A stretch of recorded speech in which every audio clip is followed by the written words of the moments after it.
Welcome back to our channel. Today is a beautifully chaotic day, and we are diving headfirst into the absolute madness unfolding on our screens.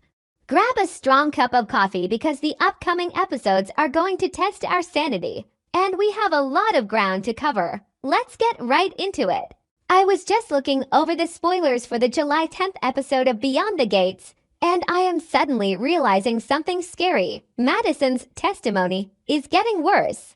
Like, not just a little bit bad, but progressively, terrifyingly worse for absolutely everyone involved in this frivolous lawsuit. We all knew this legal battle in the DMV area was going to be messy, but the leaks are suggesting a total collapse on the stand. Why is she crumbling now? Is it the pressure, or is someone feeding her the wrong lines? I mean, think about the visual symbolism we've been seeing lately: the harsh, sterile lighting in those legal offices, the lingering camera angles on Madison's trembling hands. It all points to a complete emotional breakdown.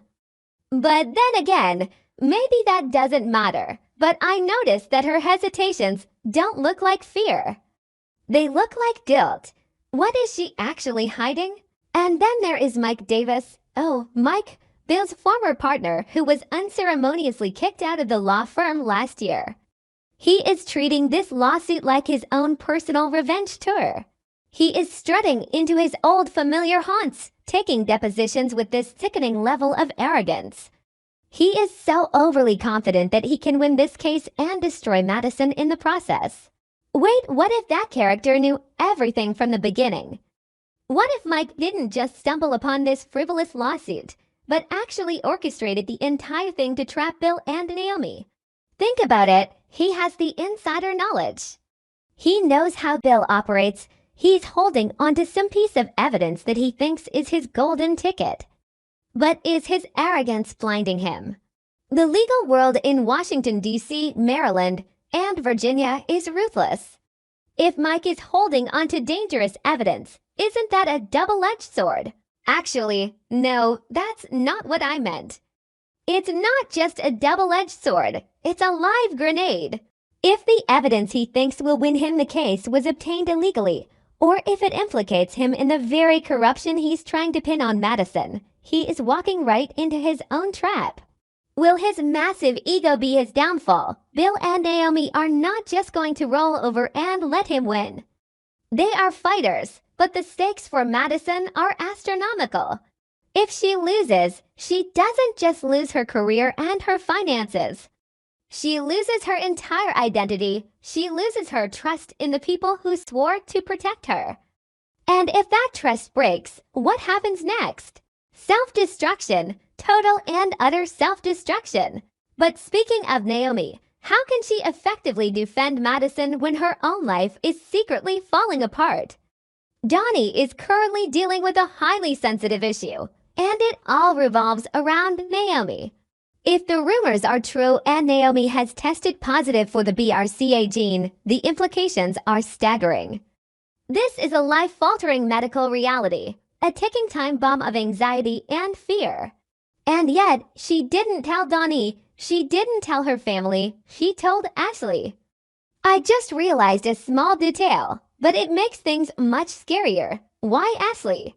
Why would Ashley be the sole keeper of this massive, painful secret? Hold on, nobody reacts normally in this movie. In any rational world, you tell your closest family members about a genetic mutation that could dictate your future health. But Naomi chose silence, and Ashley chose complicity. Donnie is about to confront Ashley, and I can't even imagine the emotional carnage this is going to cause. Is Donnie going to be more heartbroken that Naomi lied to her face, or absolutely enraged that Ashley sat there, knowing the truth, watching Donnie live in blissful ignorance? The betrayal here isn't just about a secret, it's about the theft of agency. Donnie was robbed of the chance to support Naomi. And if this BRCA secret explodes right in the middle of Madison's incredibly tense lawsuit, will Naomi have the mental and emotional fortitude to protect her client, her career, and her fracturing family all at once? I don't know if that makes sense, but it feels like Naomi is building a house of cards in a wine tunnel. And while we are on the subject of manipulation and masks, we desperately need to talk about Leslie, or should I say, Leslie 2.0. The recent conversation between Leslie and Monica should have been a bloodbath. Their history is paved with insults, threats, and bitter vows of revenge. But instead, they had a productive, almost peaceful discussion about a partnership between the hospital and the free clinic.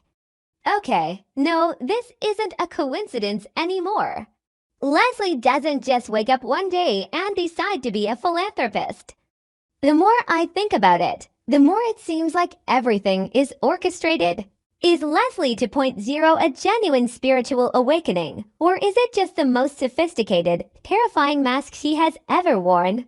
A hospital and free clinic partnership sounds like a beautiful opportunity for community healing, but in Leslie's hands, it looks like a Trojan horse.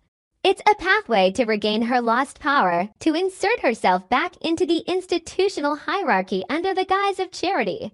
Why is she changing her tune right now, at this exact sensitive moment when the lawsuit is escalating and everyone else is distracted? Monica has to be out of her mind to trust her. I mean, the silences in their dialogue. Did you notice how Leslie paused just a fraction of a second too long before smiling? It's chilling. She is calculating every single variable. And it doesn't stop with Monica. This supposedly refreshed, enlightened perspective of Leslie's continues when she crosses paths with Darlene. Leslie and Darlene reaching a new understanding is perhaps the most alarming sentence I have ever read. These are two women who know how to play the game. Darlene has suddenly been playing nice with Eva. She is putting in the effort, but we all know it's born out of pure, unadulterated fear. Darlene knows that if she doesn't play the supportive role, she is going to lose her son forever.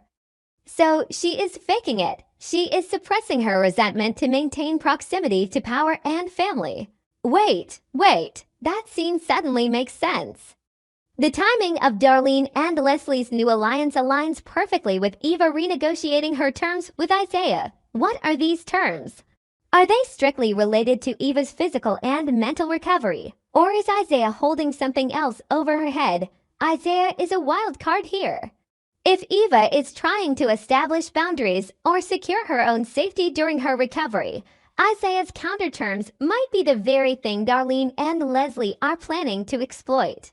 Are Leslie and Darlene teaming up to manipulate Eva's recovery process? Or maybe I'm really losing my mind.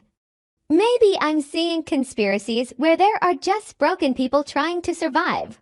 But no, I can't shake the feeling that Darlene's sudden kindness toward Eva is a setup, a way to lower Eva's defenses before Isaiah drops the hammer. What am I saying? Oh, right, the interconnectedness of all this trauma. It's all about identity and guilt. Madison is drowning in legal guilt. Naomi is drowning in medical guilt. Darlene is drowning in maternal guilt. And Leslie is weaponizing all of it. She is standing in the center of the DMV area, watching these women crumble, and positioning herself as the savior. It is brilliant, and it is sick. Okay, I know I just said the opposite about Leslie maybe genuinely wanting to heal, but listen to me, you don't survive in this environment by being nice. You survive by being necessary. And Leslie is making herself necessary to the hospital, to the clinic, and now, seemingly, to Darlene. And then, completely out of left field, we have June. It has been a minute since we checked in with her. We know she was there for Samantha at the prom, standing by proudly on the night her daughter became a platinum deb. It was supposed to be a triumphant, beautiful milestone. But the spoilers for Friday say that June receives a gift that brings her to tears. What kind of gift elicits that kind of visceral, emotional reaction? Is it a tear of joy or a tear of profound, devastating grief? In a world where Mike is digging up past grievances and Leslie is reinventing her persona, a gift is rarely just a gift. Is it a relic from her past? A reminder of a sacrifice she made for Samantha to reach that platinum deb status? Or is it a threat disguised as a present sent by someone who knows exactly what June has done in the shadows? I think episode Whoever the last one was, showed a brief moment where June looked over her shoulder, like she was expecting the past to catch up with her. The camera lingered on her reflection in the mirror, classic visual trope for a fractured identity. If this gift connects to the overarching theme of hidden resentment and buried secrets, June might be the next one to fall apart. I mean, roughly, something like this has to happen to balance the narrative. You have the high-stakes legal drama with Madison and Mike, the intense medical and familial betrayal with Naomi, Donnie, and Ashley, the psychological chess game between Leslie, Monica, Darlene, and Eva, and now this deeply personal, emotional mystery with June. It is all converging. It's like a symphony of self-destruction. Will Donnie forgive Ashley? I highly doubt it. Ashley stepping into the role of Naomi's confidant is a direct threat to Donnie's position in the family hierarchy. Donnie is going to lash out, and when she does, she might accidentally expose the BRCA secret to the wrong people. Imagine if Mike Davis gets his hands on Naomi's medical records. He would absolutely use her declining mental state to discredit her defense of Madison. He would argue that Naomi is unfit to practice law right now.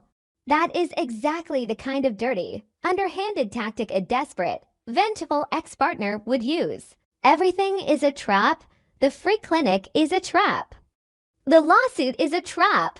The Platinum Deb prom might have even been a trap. I don't know if that makes sense, but my brain is just spinning with the possibilities. We are watching these characters desperately try to rewrite their own histories, but the ink is already dry, and the bill is coming due. Friday's episode is going to be an absolute bloodbath of emotions, and I am not sure if any of them are going to make it out with their souls intact.